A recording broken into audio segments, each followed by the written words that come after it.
Ito, lubusin natin. Okay ka naman, Pikwa. Ano? Ayos ba? Hindi ka sinungaling, no? Oo, nagsasabi ka ng totoo. Hindi ka sinungaling. Alam namin yan. Sabi mo eh. Pagbigyan kita, hindi ka sinungaling. Nagsasabi ka ng totoo. Di, totoo palang budol si Kunyang, no? Okay, Kunyang, nilaglag ka na itong kasama mo. O tropa kids mo. Budol ka daw. Isang sit ka lang daw sa Hong Kong. Ano kaya yun? Hindi ko magets. Kaya mga tropa kids, get nyo? Gets nyo? Hmm? Tapos, ang sabi mo, Pikwa, ano ka raw? May nagpasa sa akin ng ano eh, impormasyon. Sabi mo raw, ayoko panoorin live mo. Walang kwenta. Mas masahol ka pa kay Kanor. Ito nga eh, oh. Si Kanor nga eh. Dumikit lang sa'yo eh. Nakipag-collab lang sa'yo eh. Kita mo, nahawa. Naging balahura. Hmm. Ano nga yung pinagsasabi mo? Bawiin mo ngayon yung sinabi mo kung totoo hindi. Bawiin mo yung sinabi mo kay Kunyang. Kasi tropa kids na kayo eh. Babawiin po pa ba yun? Ito, kumalat na. Dati, nung 5 months ago, yung pinanood ko yung mga video mo, may ano ka pa, may ganun-ganun ka pa rito, may headset. Tapos may mic ka pa na kulay gold. Tapos, may sound effect ka pa na yung tawa ng tawa. Habang sasalta ka, dahil naka-mic ka naman, tapos mayroon kang nakapasok sa tenga mo, talagang yung sound mo, talagang tawa ng tawa. Habang bumabanat ka sa mga kalaban mo, kila Mayora, kila Kunyang. Tapos, ngayon, parang tagirap ka na rin yata. Ah, tapos, ang sabi mo, ano daw sabi? 17,000 kinita mo ngayong buwan na to. Nasa syudad ka, nangungupahan ka, 17,000 pinagmalaki mo. Negosyante, 17,000 kinita.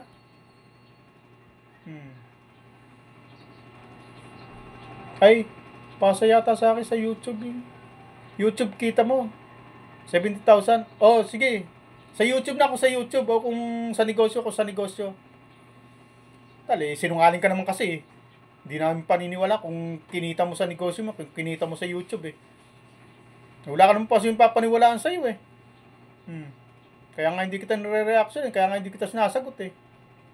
Kahit anong pambabalahura mo sa akin, ayaw nga kita sagutin eh. O kasi, di ba? Hilig mong mag-akusa? Napatunayan ba yung kay Roda? Yung kotse, tsaka sa lupa. Tapos yung nilalamon ni sabi mo nilalamon, kinakain ni Roda. Sa sponsor lahat, may sweldo pa. Pati bahay, inuupahan. Libre. Biro mo, libre bahay, libre kain. Tapos si Kunyang budulista, nangungulekta, dahil founder, nangungulekta para sa event. Ganun ang ginagawa mo kay Kunyang dati.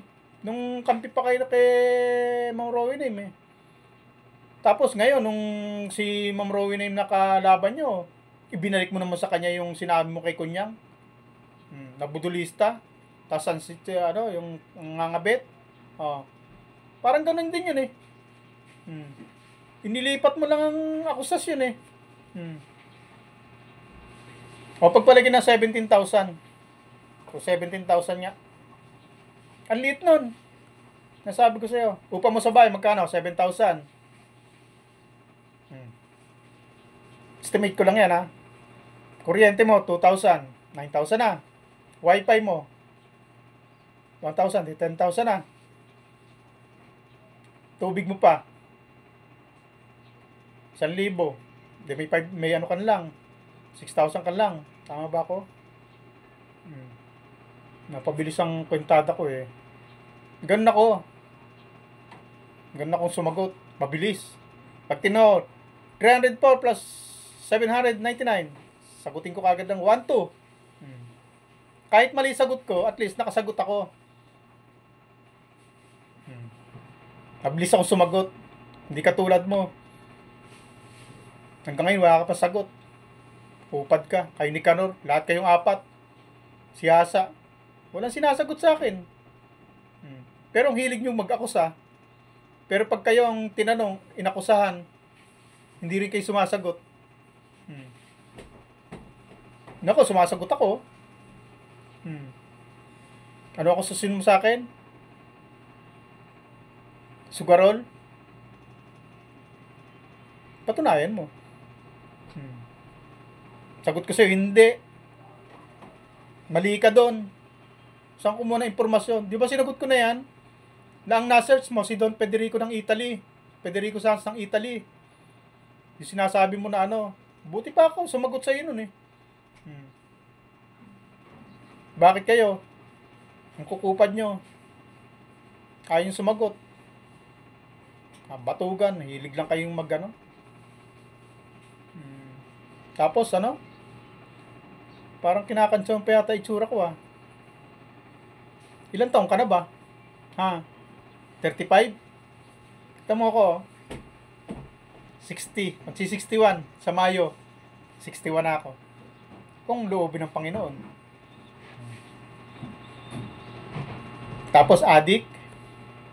Lulong sa sugal. Lulong sa online gambling.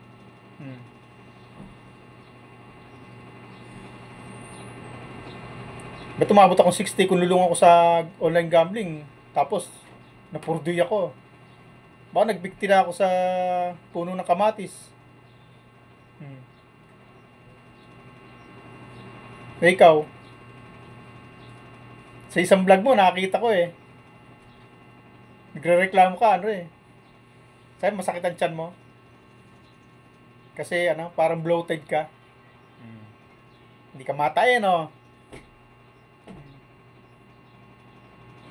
So, pakita ko pa sa'yo yung vlog mo na yan. Huwag na. Naghahanapin pa ako, iksi ng oras ko. Ano? Boy sinangag. Nakain ka, patsaw-pantsaw ka, pankape. Pati pagkain, kinatatamaran mo. Ano sabi mo sa vlog mo? Mas maganda itong gantong pagkain. Kasi kumpleto na, may ulam na, may kanin na. Subo ka na subo. Kita mo na? Batugan! Pati sa pagkain. Gusto mo, subo lang ng subo. Mo yan, hindi ka tuloy natunawan. Bloated ang tiyan mo. Ano gusto mo? Ebidensya? Sagutin mo muna ako. Para hindi naman sayang yung oras ko na paghahanap dun sa vlog mo na yun na tsempuan ko. Ano? Bloated Paano? Pati pagkain, kinatatamaran mo. Batugan. Negosyante. Mamaya, pakita ko pa yung ano mo. Video mo na may hawak ka ring itlog eh. Ano, gusto pakita ko? Sagutin mo muna para hindi Sagutin mo muna tong ano ko. Kung gusto mo, hamunin mo muna ako. Papakita kita ng ebidensya. Sabi mo sa akin, pakita mo ang ebidensya. Labas mo ebidensya ko. Papakitaan kita. Pero sagutin mo muna ako. Ano? Hindi ka sinungaling, no? Budol si Kunyang, no? No? Nangolekta ng pera, magpapa-event kay Reyna. Pagkatapos hindi naman ginamit, ibinulsa. Ano ngayon? Paano pa sisinungalingan ngayon yon? Hindi ka sinungaling, kung hindi ka sinungaling, totoo pala. Na si Kunyang budulista. At si Roda nagkakotse, nagkalupa dahil kay Reyna. Ano? Hindi ka sinungaling, no? Kala papanoorin ko yung yung video mo ng pambabalahura. Hindi, noy! Ano ka? Yung swerte?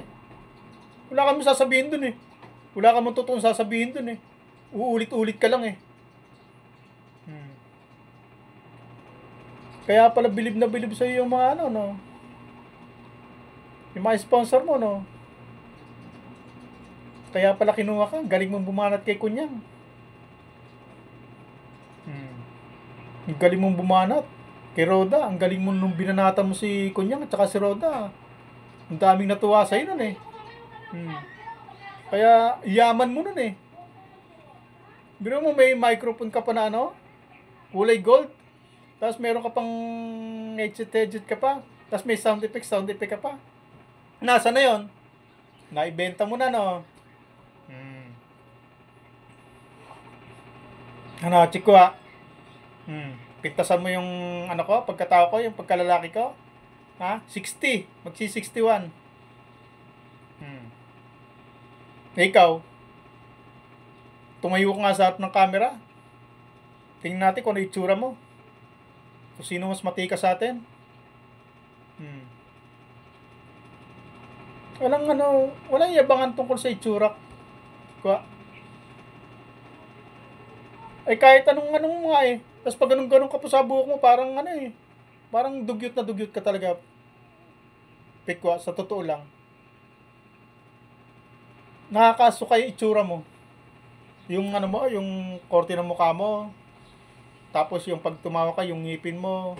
Tapos yung buhok mo. Tapos pag nagsombrero ka, usli-usli.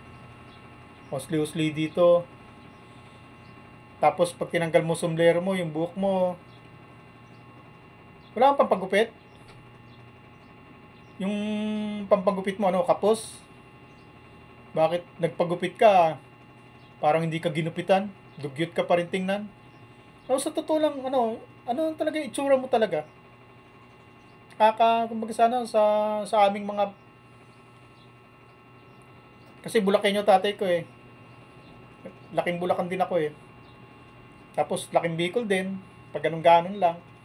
Pero mas lamang sa Bulacan kasi taga ron tatay ko, doon kami nakatira eh. Pabaka-bakasyon lang kami sa Bicol. Nung buhay pa lolo ko. Kasi taon-taon yun halos. Kada may okasyon, mahal na araw, piyesta, pag may pagkakataon, uwi ka. Kasi nung araw, may tren eh. Mura pa masahe sa tren. Dito lang niya, mahal-mahal sa bus. Nung araw, punta ka lang niya sa sa Tutuban. O kaya, punta ka ng Binyan. O kaya sa may mga istasyon. Abang ka lang ng tren. Pag sakay mo, baba mo, Bicol na. Wala nang Cheche Boreche. Mura pa masahe. Kaya lagi kami nakapunta ng Bicol. Ayun, balik tayo sa itsura mo. Alam ba sa amin mga Bulakenyo, yung itsura mo, ang tawag sa amin nun, nakakasulukasok. Alam mo yon? Anong probinsya ka ba? Nakakasulukasok ang itsura mo, Kanor. Kanor, Pikwa. Si Kanor na rin, parang ganun din. Makapintas. Pedophile Manyakis matandang pedophile na manyakis Nasabi ko lang tilapia gustong kainin, manyakis na agad. Ewan ko sa'yo, Kanor. Ito si Chikwa. Ano kaya kainat na ng buhay nito? Lalaking dalahira. Puro babae anak yata niyan eh. Parang may nakarating sa akin ganung impormasyon na 4 yata anak niyan. Anong klaseng buhay kaya tatahakin mo? Huwag ka muna magyabang. Huwag mo ipagmalaki yung taba mo. Maraming mataba, biglang namamayat. O kaya naman, biglang naatake. Huwag mo ipagyabang yung katawan mo. Huwag mong pintasan ng katawan ko. At ito 61 na. Ikaw, 35? 40? Ako, mababa pa tatahakin mo, Pikwa. Pag oras mo na. Ako, okay lang. Boundary na ako. May iwan ako sa pamilya ko, kahit ganito, itutuloy na lang nila. Ikaw, kung sakasakali, ano may iwan mo sa pamilya mo? Iiwan mo pamilya mo pakalat-kalat. Kung saan-saan mangungupahan. Sabagay, may pamilya yata, uuwi lang doon. Ikaw, wala. Huwag ka mayabang, Pikwa. Magbago ka na hanggat maaari. Payong nakatatanda. Ah, bye-bye.